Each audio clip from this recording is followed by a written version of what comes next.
Fala galera! E aí, como é que você tá essa semana? Muito bem? Espero que sim. Seja bem-vindo a mais um Tadel, a mais um momento do que Deus vai fazer e vai falar ao seu coração. Esteja atento ao que Deus quer falar com você nesse dia. Amém? Estou passando aqui para lembrar alguns avisos antes de começar. Primeiro, que o jejum dessa semana é de café e pão. Sei que a galera fica aí doido por causa do café, mas vai valer a pena consagrar-se ao Senhor, dedicar a nossa atenção, o nosso corpo, a nossa vontade ao Senhor, sempre vai valer a pena. Então persista, continue, mas se traz algum desconforto para você, troque por outra coisa, porque você não pode deixar de fazer uma consagração. Estamos 40 dias buscando a presença do Senhor, buscando o mais de Deus, buscando o amor de Deus sobre as nossas vidas. Então, jejum dessa semana, café e pão, fica fora não. E neste sábado nós temos o nosso culto do avivamento.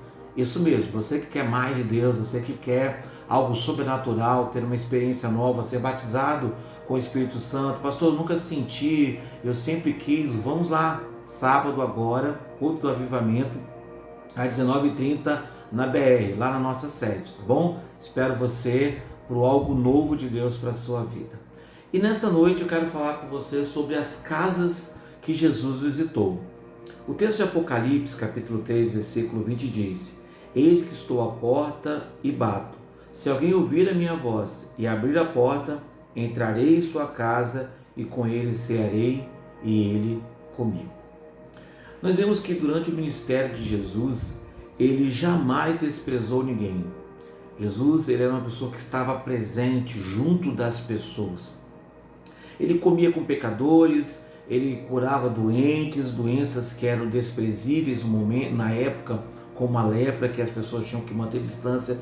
Jesus tinha contato com essas pessoas. Jesus falava com os desprezados, cobradores de impostos, prostitutas, pessoas que ninguém queria, né? Jesus estava com essas pessoas. Ele amou e realizou muitos milagres nesse tempo. Mas nós vemos também que acima de tudo isso estava o amor com as pessoas. E no Novo Testamento nós vemos que muitos desses milagres, muitas dessas atenções, desse convívio que Jesus tinha, se teve nas casas. Isso mesmo, Jesus dava muita importância à visita, a estar na casa, porque a casa é lugar de intimidade, lugar que você não convida qualquer um para ir na sua casa. Então Jesus fazia questão de entrar. O seu ministério foi marcado por estar nas casas. E a igreja primitiva não foi diferente. Quando depois do Pentecoste a igreja começa a crescer, nós vemos que o ministério se estava também nas casas. Olha o que diz Atos capítulo 5, versículo 42.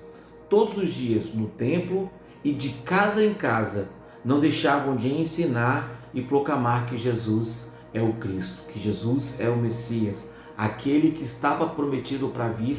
Ele era Jesus. Então você vê que eles faziam questão de estar no templo, cultuavam na igreja, mas também estavam de casa em casa.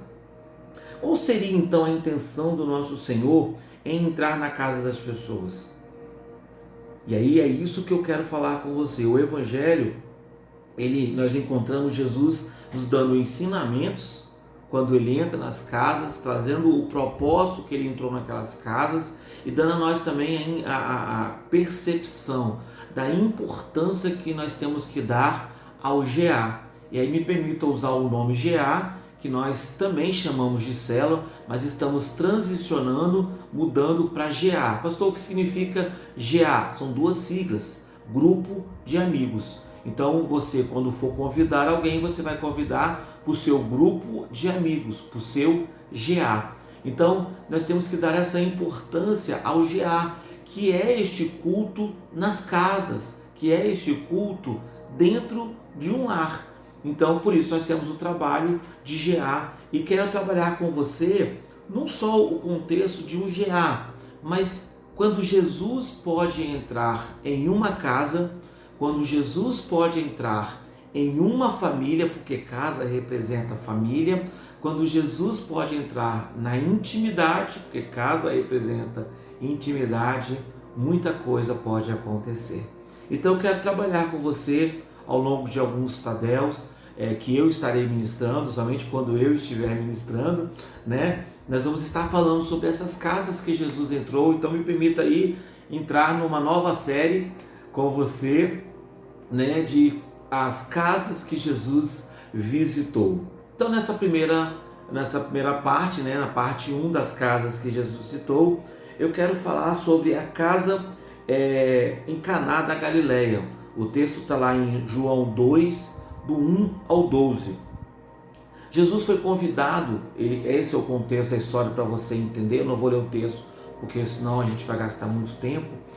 Jesus, ele é convidado para uma festa, né? Ele foi convidado para fazer parte de um casamento, na construção de um lar, na construção de uma família. E isso, casa, como eu falei, representa família, representa um lar. Jesus foi convidado. Em um dado momento dessa festa, né, acabou-se o vinho, que era um elemento de festa. Se fosse no nosso contexto atual, né, no contexto de uma igreja, teria acabado o refrigerante, teria acabado o suco, que era o que eles faziam uso de bebida para comemorar nas suas festas, tá bom? Então, em um dado momento, acaba esse vinho. Então, nós entendemos que quando acabava o vinho, teoricamente, teria que acabar a festa. Só que diferente da gente, que a gente faz uma festa, né? Faz aniversário um dia, casamento é um dia, não. O judeu não, ele fica a semana toda comemorando aquele casamento. E a semana ainda não tinha acabado, ou seja, a festa deveria continuar mais dia, mas talvez porque fizeram o cálculo errado, talvez veio gente, penetra, eu não sei qual foi o motivo, mas o vinho acabou antes do tempo.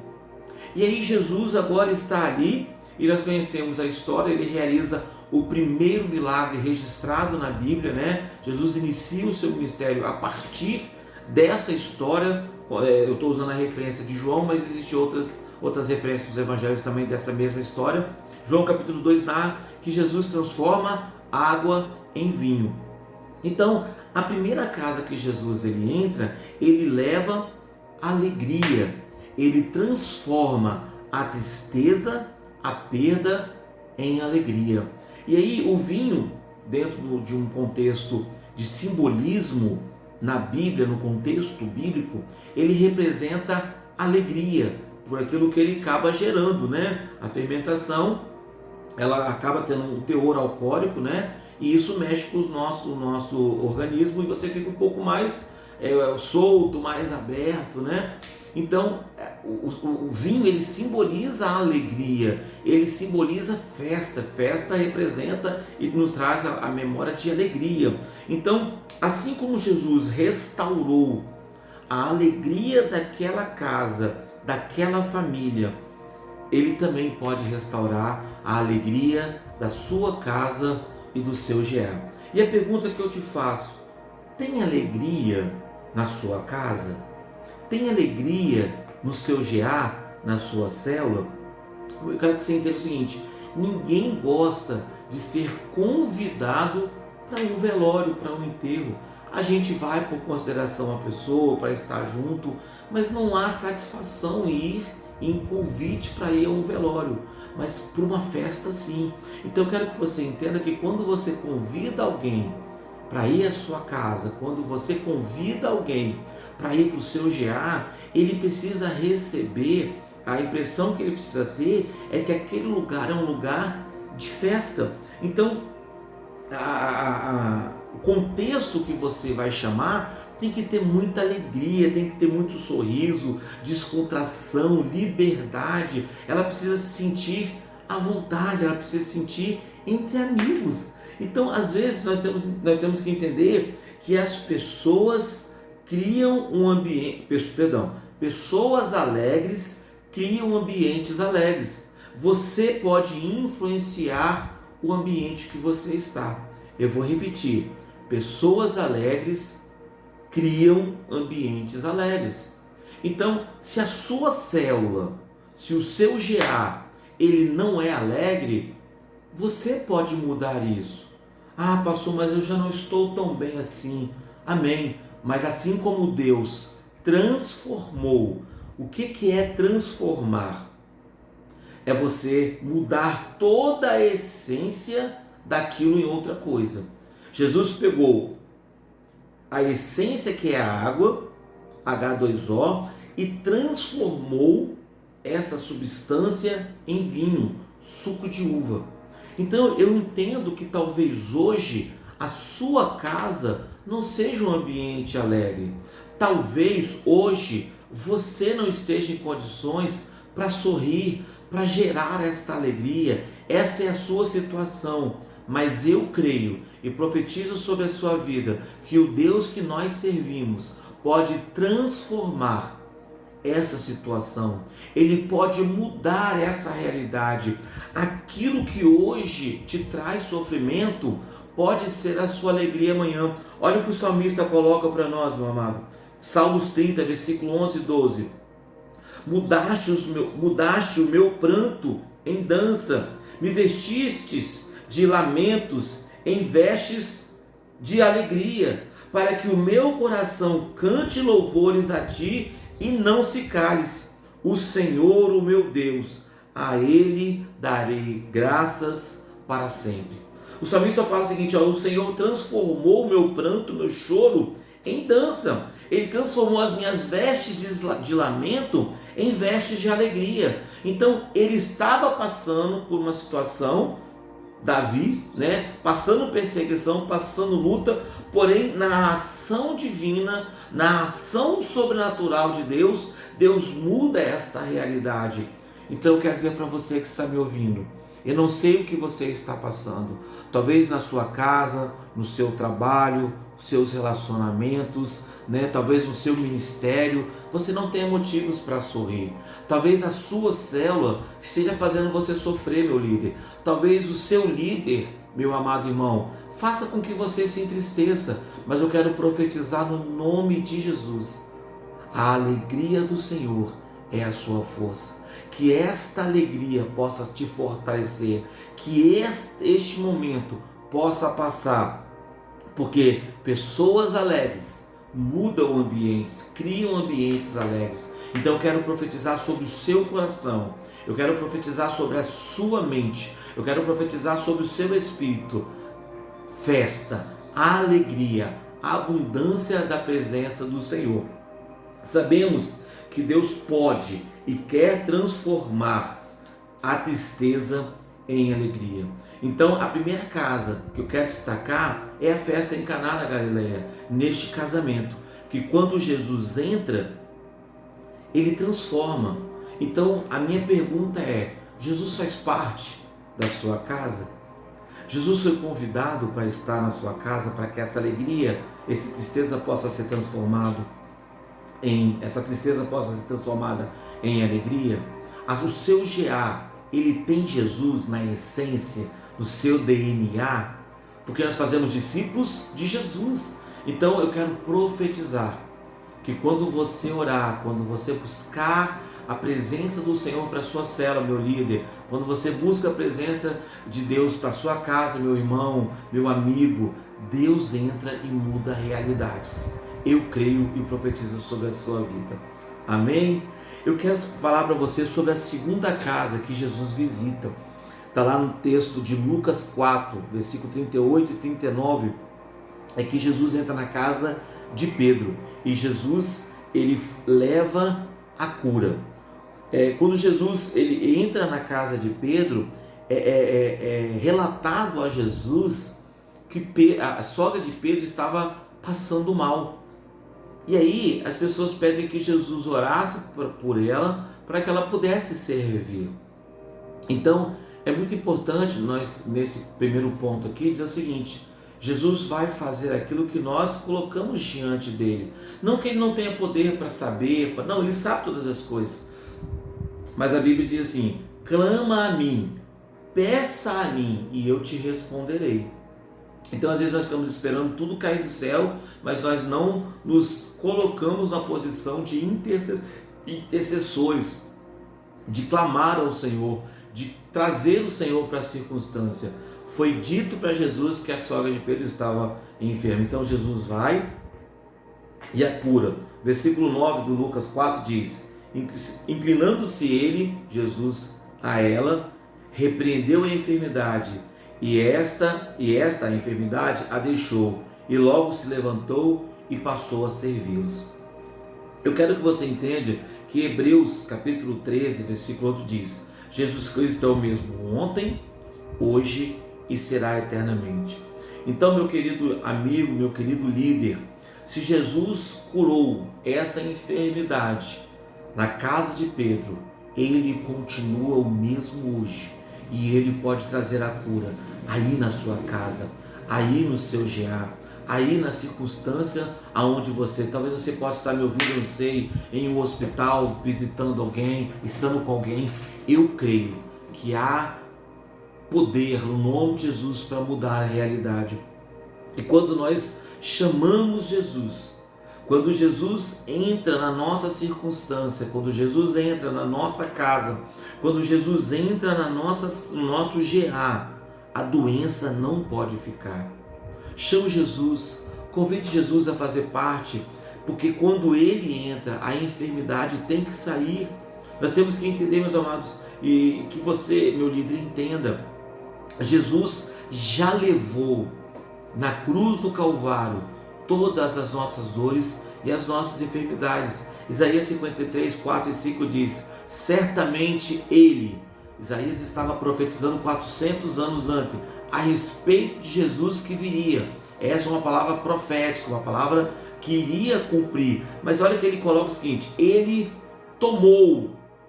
Isaías está profetizando, não ele iria tomar, não ele vai. Ele fala, ele já tomou. Por quê? Porque o que estava sendo revelado a Isaías era na eternidade. Na eternidade nós não temos o fator tempo. Ah, pastor, eu ainda vou fazer. Ah, pastor, eu já fiz. Fator tempo. Na eternidade não. Existe o contínuo de Deus. Então, quando é revelado a Isaías, ele fala, e ele certamente, confirmando, afirmando, ele tomou sobre si as nossas enfermidades e sobre si levou as nossas doenças. E ele termina a parte 5. Mas ele foi traspassado por nossas transgressões, foi esmagado por nossas iniquidades. O castigo que nos traz a paz estava sobre ele, e pelas suas feridas fomos, fato, já aconteceu, curados. Então, meu querido líder, meu amado irmão, nosso amigo querido, Jesus já pagou o preço por essa enfermidade. Ela não tem mais direito de eficácia sobre a sua vida, ela não tem mais autoridade sobre a sua vida, porque Jesus já pagou o preço. Então eu quero que você entenda, há uma garantia para mim e para você. Você não precisa viver essa enfermidade na sua célula, você não precisa viver essa enfermidade na sua casa, você não precisa viver essa enfermidade na sua vida, porque olha o que Mateus 16, versículo 17 e 18 diz: e estes sinais seguirão aos que creem, em meu nome, em nome de Jesus, expulsarão demônios, falarão novas línguas, pegarão em serpentes, se beber alguma coisa mortífera, não lhes fará dano algum, e empunharão as mãos sobre os enfermos, e eles serão curados. Uau! Quando você ora na sua célula, crendo em nome de Jesus, a enfermidade tem que retroceder, a enfermidade tem que sair, a cura tem que chegar, porque há poder no nome de Jesus, meu irmão. Não é você, não é o que você faz, não é o que você deixa de fazer, mas é aquilo que Jesus já fez por mim e por você. Então, quando Jesus entra na casa de Pedro e ele traz a cura, eu quero profetizar no nome de Jesus. Jesus está entrando aí onde você está. Jesus está entrando nessa circunstância. Jesus está entrando na sua casa. Jesus está entrando na sua célula, e ele está trazendo, e ele está gerando cura. Em nome de Jesus, eu ministro sobre a sua vida a cura física, a cura na dor, aquilo que está doendo, mas eu ministro também a cura no seu espírito, na sua alma, nos seus sentimentos, esse sentimento, essa sensação de medo, de preocupação, de ansiedade, eu repreendo isso na sua vida em nome de Jesus, porque onde abundou o pecado, naquilo que nós fizemos de errado, superabundou a graça, o amor de Deus sobre a minha e a sua vida. Você crê nisso? Você toma posse nessa hora? Eu já sinto o Espírito de Deus entrando aí na sua casa, mudando esse sentimento que você está tendo. Esses pensamentos já estão deixando você, porque você começa a crer, você começa a sentir a presença do Senhor, porque Ele faz isso. Ele traz alegria, como nós ministramos agora. Ele traz cura, porque Ele é amor. Uau! Eu quero ministrar agora sobre a sua casa, eu quero ministrar sobre a sua família, sobre o seu GA, a cura física, cura emocional e principalmente cura espiritual, salvação ao perdido. E a última casa que quero escorrer com você neste Tadel, vamos ter outros, né? Fica aí na expectativa de quando o pastor Alexandre voltar ao Tadel, é a casa em Cafarnaum, que é quando Jesus está ali em Lucas 5, do 17 ao 28, narra a seguinte história: Jesus está numa casa e todo mundo sabe que Jesus está naquela casa, então todo mundo quer estar com Jesus. Você também quer estar com Jesus? Eu quero estar sempre com Jesus. Então todo mundo vai para aquela casa, né, querendo ouvir os ensinamentos, as palavras de Jesus, querendo ser curado por Jesus, né? Jesus realizava muitos milagres, aonde ele está, a cura acontecia, recebe aí, aonde Jesus está, a cura acontece. E aí um grupo de pessoas, um grupo de amigos falam: nossa, Jesus está naquela casa, em Cafarnaum. O texto não diz de quem era a casa, mas fala o local onde essa casa ela fazia parte. E esses amigos falam: vamos levar o nosso amigo, ele é paralítico e Jesus pode curar. Aí você conhece a história, eles chegam lá, a casa tá cheia de gente em volta da casa, eles não conseguem, sabem que não vão conseguir até Jesus, então eles sobem no telhado dessa casa, retiram o telhado dessa casa e descem o seu amigo naquela maca por cordas. E aquela pessoa, ela chega diante de Jesus e Jesus a cura. Então, mas pastor, o senhor acabou de falar de cura, mas eu quero trabalhar que nesta casa, Jesus não apenas trouxe cura, ele trouxe restauração. Como assim, pastor? O que é trazer restauração? Lembra que este homem, ele era paralítico. Ele era dependente totalmente. E olha o que diz Lucas 5:24. E ele, dizendo a respeito de Jesus, ordenou: levante-se, toma o teu leito e vai para a sua casa. Olha só, meu amado, pensa comigo. Esta pessoa, o texto não diz, né? Mas se ela tinha algum tempo de paralítico, acredito eu que ela tinha muito tempo de paralítico, ela tinha a sua vida limitada. Ela dependia das pessoas para tudo. Ela dependia das pessoas para se alimentar, porque ela não conseguia trabalhar, ela tinha que ficar dependendo de esmolas. Ela dependia das pessoas para ir até algum lugar. Talvez você esteja ouvindo aí na sua casa, você pode levantar e ir a um banheiro, você pode levantar e ir na cozinha, pegar um copo de água, pegar uma fruta, alguma coisa para comer. Você tem essa liberdade, essa pessoa não tinha. Ela dependia de alguém para ir buscar alguma coisa, senão ela não bebia, senão ela não comia. Ela dependia de alguém para ir ao banheiro, senão ela fazia as necessidades onde ela estava, se sujava. Você consegue entender? Quando Jesus a cura, Jesus não simplesmente cura o seu corpo físico. As suas pernas agora, que Jesus cura, ele não cura apenas a sua perna, que agora poderia colocá-lo de pé, mas Jesus cura as suas emoções, Jesus cura a sua dignidade, porque aquele homem agora, ele passa a não mais depender das pessoas, ele pode agora voltar para sua casa, ele pode agora voltar e ter agora o seu sustento baseado nos seus esforços, no seu trabalho, no suor do seu rosto. Porque antes ele dependia de moedinhas, agora não, ele pode ser um empresário, agora ele pode ser um agricultor, agora ele pode ser um criador de ovelhas, ele tem infinitas oportunidades. E a minha pergunta para você nessa noite é: como está o seu coração? Talvez você se sinta dependente de alguém, talvez você se sinta dependente de alguma coisa, talvez você se sinta escravizado por alguma coisa, como esse homem era escravo daquela maca.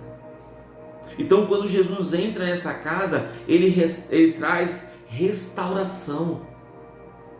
Ele restaura não apenas o corpo físico, porque Jesus não está preocupado apenas porque Ele quer te curar. Ele não quer curar apenas o seu corpo físico, mas Ele quer curar as suas emoções, o seu estado de bem-estar, os seus pensamentos, a sua alma.